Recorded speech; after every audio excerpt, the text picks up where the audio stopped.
Welcome to Milford Hills UMC's Midweek Moment.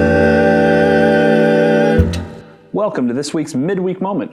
We're glad that you're here for this last one in our BUMC series. We are excited to bring you some information about our denomination this week, and hopefully you'll have some fun and definitely learn some things.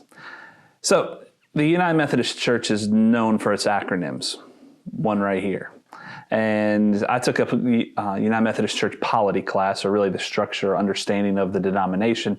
And one of our tests was literally on the different acronyms of the church. So I thought we'd play a little game today. Guess the acronym. I'm going to show you some acronyms here on the TV, and you guess what they mean and why they are important to our denomination. So let's begin. Guess the acronym. First one is easy, UMC. But I want to make sure that you understand that, so you understood the hashtag BUMC. What does it mean? It means the United Methodist Church. So that one's fairly easy. Started off with an easy one, give yourself a little check mark. Next one, COB. This stands for the Council of Bishops, or the College of Bishops. This is made up of the bishops of every jurisdiction and every conference. Every annual conference has a bishop who is in charge of it, and together they make up the Council of Bishops. Paragraph 427.2 in the Book of Discipline gives us this when it talks about the Council of Bishops. It says, the church expects the Council of Bishops to speak to the church and from the church to the world, and to give leadership in the quest of Christian unity and inter-religious relationships. All right, next one, BOD. Stands for the Book of Discipline. This is our book of polity and law and of what we believe and our processes. It states what we believe on certain issues. It gives us our articles of religion. It gives us our structure. It tells us how we're supposed to do things and how things are supposed to happen and in the world and in our structure. It defines what is expected for laity and clergy as we seek to be effective witnesses in the world as part of the whole body of Christ. All right, so those are some easy ones. Let's get a little deeper into our denomination. Gbgm.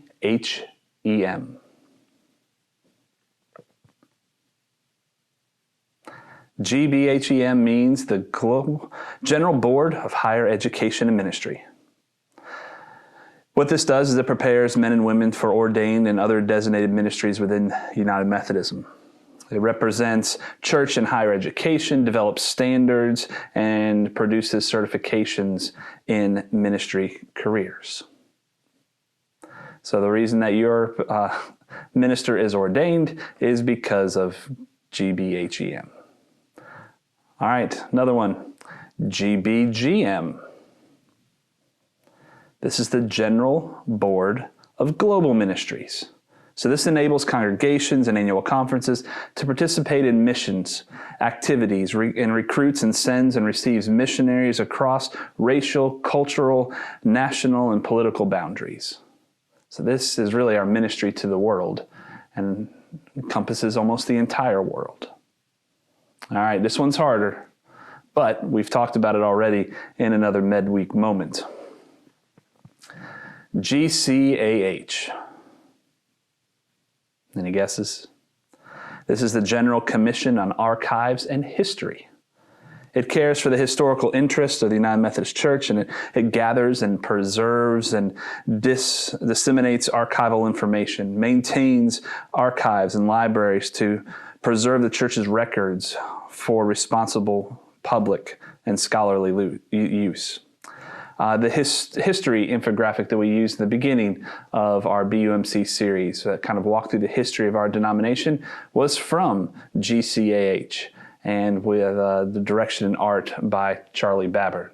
And so it's an important piece of our denomination. Here's another one, UMVIM.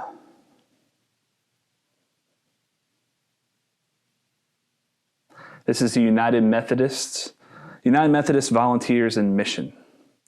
It's a short-term mission agency of the United Methodist Church, and UMVIM exists to promote and encourage and enable Christians to exemplify Christian love and action through short-term mission services locally, nationally, and globally. Maybe you've gone on a mission trip, and it was sponsored by UMVIM. One last one here. Hopefully you've heard of this, UMCOR, United Methodist Committee on Relief. This is our denomination's designation mission giving channel and is also our disaster relief arm of our denomination. When there's a national disaster, when there's a war, when there's some human need, UMCOR is there, along with other global entities to help with recovery and relief. And we stay until the work is done. We have some currently in our state, in the mountains where there was a flood, anytime there's a hurricane, tornadoes, where there's a war. Right now, UMCOR is at work in Ukraine trying to help with refugees and the population there. And so UMCOR is one of the best things we do as United Methodists. There's a lot more, but I'm going to stop there because we could spend probably the next 2 hours going through different acronyms of the church. But why are these different agencies important? They are important because they are tools and the structures that exist to do the work of our denomination in the world. There is no local church who could have the reach and the depth of ministry, no matter how big it is, that we do as an entire denomination. These different agencies help us do the work that God is calling us to do throughout the world. Not only in our own communities, like when UMCOR shows up, but also in our local historical black colleges or our universities or providing training for lay people. It enables people to travel for different countries, to do mission trips and projects. It also provides small group studies through the United Methodist Publishing House, or UMPH. Or this is our apportionment monies at work and makes us, the United Methodist Church, the church in the world and active in the world, doing ministry in the world. It is because of these different agencies and structures and teams that enable us as a denomination to live into our mission to make disciples for the transformation of the world. Now, if you have ever wondered about an agency or a group and why it exists, leave a comment. Let's have a conversation. Let's explore the different things that happen within the United Methodist Church.